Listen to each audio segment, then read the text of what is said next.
Next. कुछ लोग कहते हैं कि शिव की पूजा से सारे मनोरथ पूरे हो जाते हैं, फिर शिव को गुरु क्यों माने? हम छोटे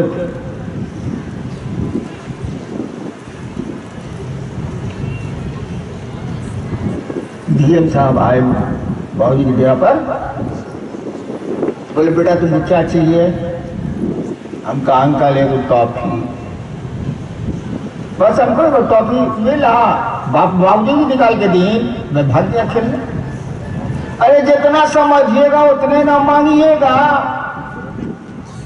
शिव की पूजा से आपके मनोरथ पूर्ण हो जाते हैं, बहुत अच्छी बात है, इससे अच्छी बात और हो क्या सकती है। लेकिन आपका मनोरथ क्या है से ना बताइए। क्या जानते हैं हम आप इस दुनिया के बारे में? कौन है हम आप जरा बताइए तो। हम लोग मन है। आदमी कहता है कि मेरी चप्पल टूट गई, मेरा शर्ट फट गया, आदमी बोलता है। कभी कभी कहिएगा ये चलो तुम चाच, आज मेरा मन नहीं है हम नहीं जाएंगे, बोलता है। वो तो मन नहीं है। जो आदमी बोला कि आज मेरा मन नहीं है हम नहीं जाएंगे तुम चाच, वो तो साला मन नहीं है। वो तो बोल रहा है कि मेरा मन नहीं है, वो तो मन नहीं है। मेरी चप्पल टूट गई है, मेरा मन नहीं है, तो हम आप चप्पल हैं। मेरी चप्पल हो सकती है लेकिन हम आप चप्पल नहीं है। मेरा मन आज मिठाई खाने को नहीं कर रहा है। अब हम मन है, मेरा मन नहीं कर रहा है, हम मन थोड़ी है। ये भाई साहब आप मन भी नहीं है, शरीर भी नहीं है कौन? कौन है आप? आप मन भी नहीं है। कहने का मेरा मन नहीं है हम नहीं जाएंगे तुम चाच। अरे साला तुम्हारा मन नहीं है, तुम तो चलो। तुम्हारा मन नहीं है, तुम्हारी मोटरसाइकिल खराब है, चलो टेम्पो से चलते हैं। तुम्हारा मन नहीं है, तेरे साथ तुम्हारा मन नहीं ना है, तुम चल। कौन है आप जिसको कहा जा रहा तुम चल? क्या आप ही बोले मेरा मन नहीं है? आप अलग है, मन अलग है। कौन है आप? यह ज्ञान गुरु ही देते। आए हैं जगत में काहे के लिए आए? सांस चल रही है, हम लोग की कोशिश से दिल धड़क रहा है, हमारी आपकी कोशिश से खून दौड़ रहा है शरीर में, हमारे आपकी कोशिश से नहीं चल रही है। इसीलिए बिना कोशिश के ये बंद भी होती है और हमारा आपका कोई बस नहीं चलता है, हमारा आपका कोई नियंत्रण नहीं चलता। इन चीजों को जानने के लिए उस सही गुरु के पास जाना होगा। और शिव से बड़ा गुरु संसार में कोई हो ही नहीं सकता, कि इसीलिए वो ईश्वर है। ईश्वर से बड़ा गुरु कोई नहीं हो सकता, महेश्वर है शिव। नेक्स्ट।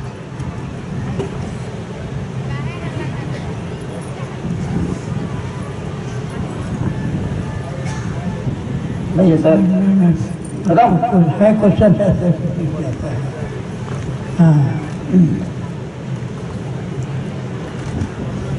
कहा जाता है कि महादेव की इच्छा से ही सब कुछ होता है, हमारी इच्छा से कुछ नहीं होता। तो फिर हम लोग गलती कैसे करते हैं? गलती होता कैसे है?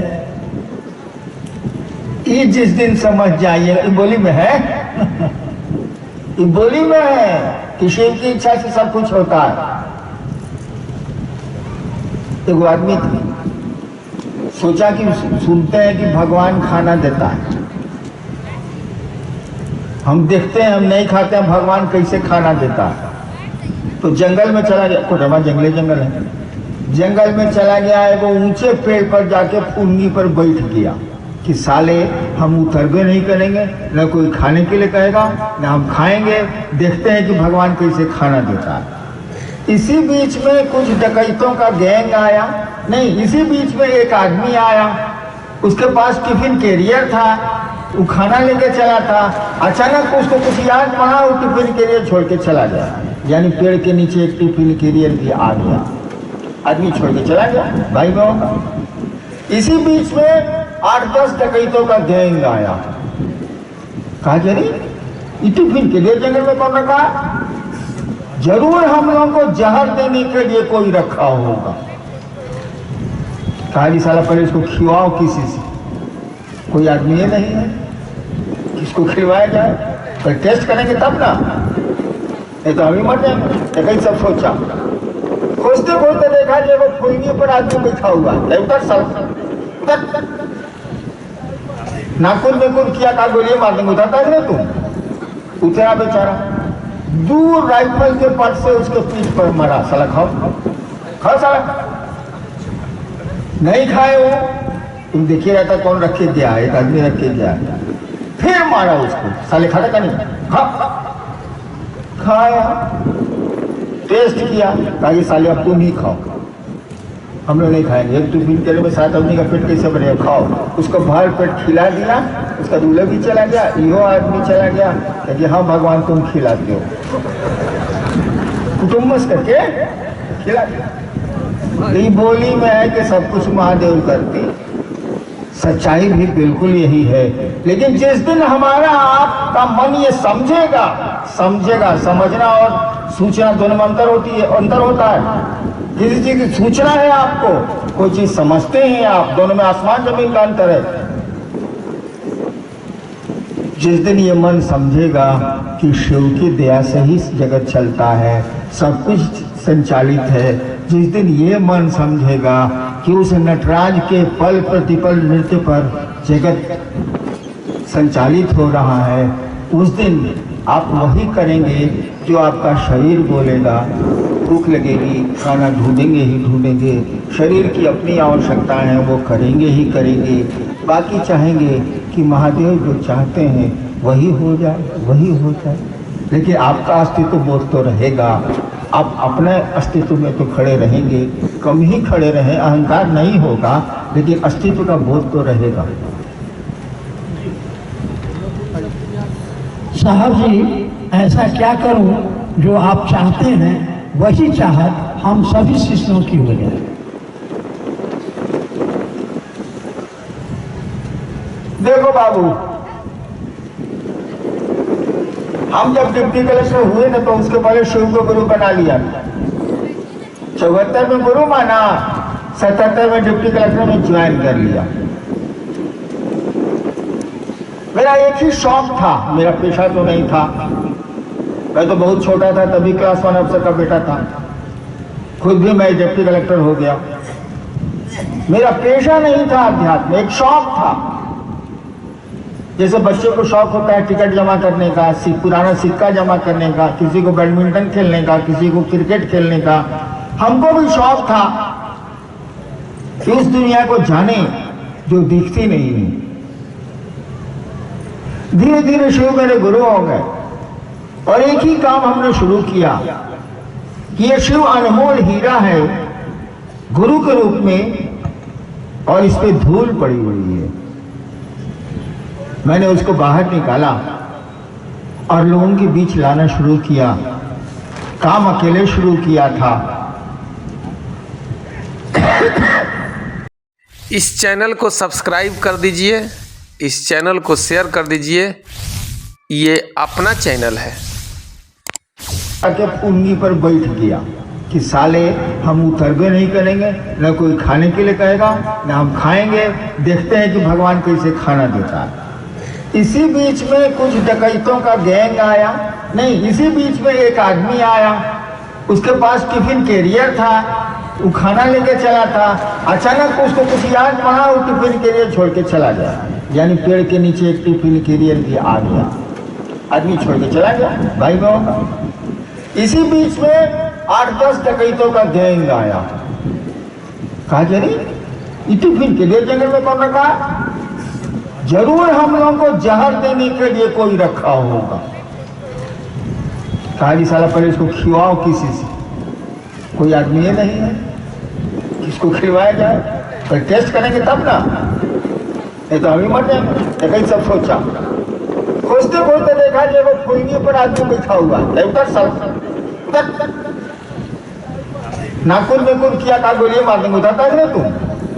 उतरा बेचारा, दूर राइफल के पट से उसके पीठ पर मरा। साला खाओ खाओ साला, नहीं खाए वो, तुम देखिए रहता कौन रख के गया, एक आदमी रख के गया, फिर मारा उसको। साले खाता का नहीं, खा खाया, टेस्ट किया, कहा कि साले अब तुम ही खाओ, हम लोग नहीं खाएंगे। एक टिफिन के में 7 आदमी का पेट कैसे बनेगा, खाओ। उसको भर पेट खिला दिया, उसका दूल्हा भी चला गया, यो आदमी चला गया, कि हाँ भगवान तुम खिलाते हो, कुटुम्बस करके खिला दिया। ये बोली में है कि सब कुछ महादेव करते, सच्चाई भी बिल्कुल यही है।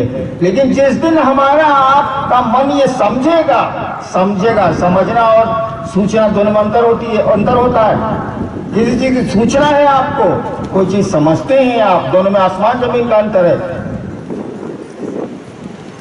जिस दिन ये मन समझेगा कि शिव की दया से ही जगत चलता है, सब कुछ संचालित है, जिस दिन ये मन समझेगा कि उस नटराज के पल प्रतिपल नृत्य पर जगत संचालित हो रहा है, उस दिन आप वही करेंगे जो आपका शरीर बोलेगा।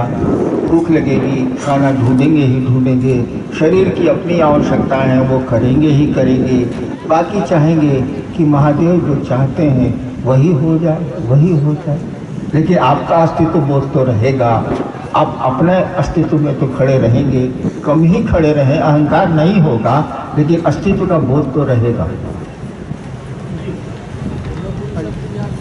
साहब जी, ऐसा क्या करूं जो आप चाहते हैं वही चाहत हम सभी शिष्यों की हो जाए।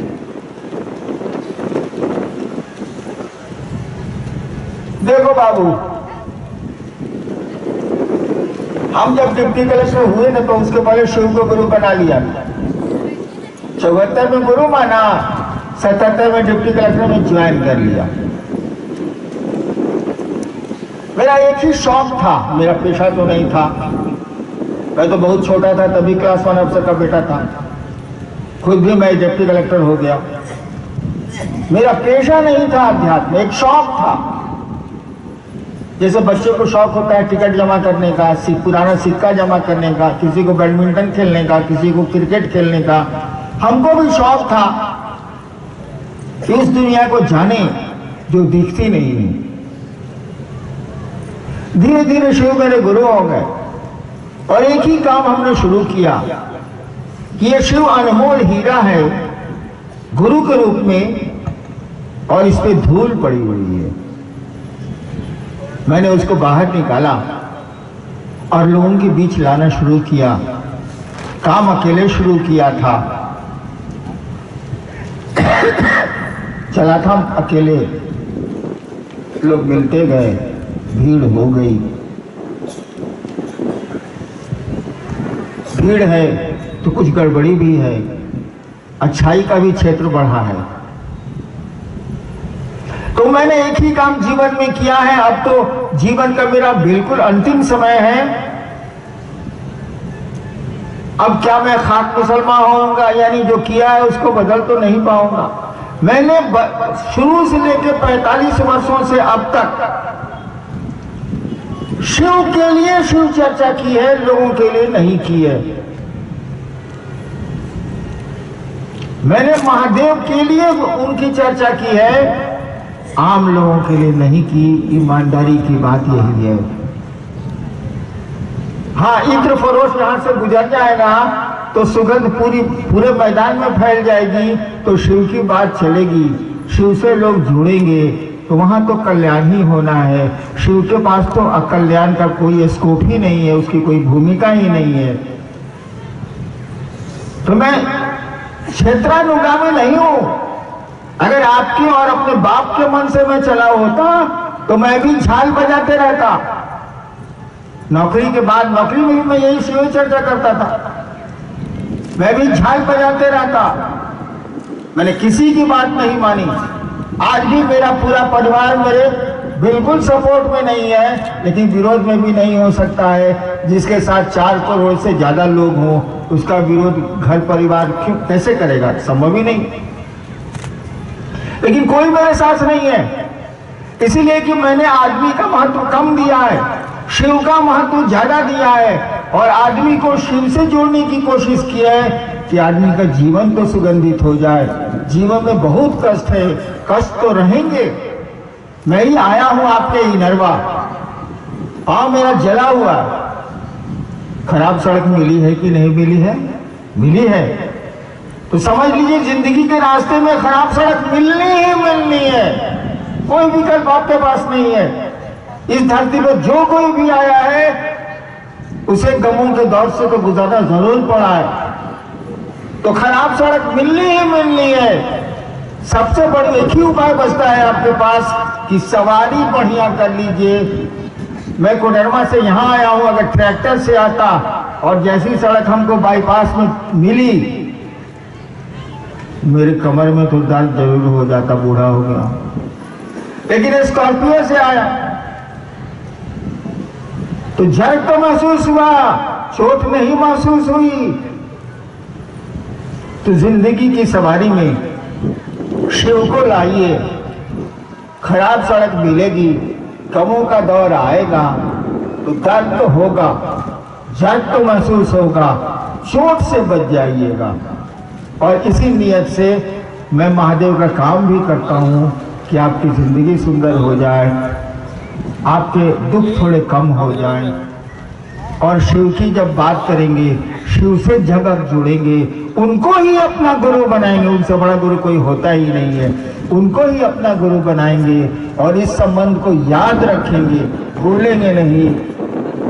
जिंदगी की सवारी खराब सड़क से हो या अच्छी सड़क से हो, मंजिल तक तो पहुंच जाएगी जरूर। एक दिन आप भी शिव जैसे होंगे, शिव के साथ होंगे और हम आप सबों को ये अनधिकार, कोई अधिकार मुझको नहीं है, मैं शिव से हूं, अनधिकार ये आशीर्वाद देता हूं और अपने गुरु से ये प्रार्थना करता हूं कि जीवन आपका सुखमय हो, शिवमय हो और शिव आपके गुरु हो, आपके गुरु हो। शिव वो तो गुरु हैं, आपके गुरु हो। चलिए इसी प्रार्थना के साथ, अपने महादेव से इसी प्रार्थना के साथ हम आप सबों के चरणों में प्रणाम करते हैं। मेरा प्रणाम स्वीकार करिए।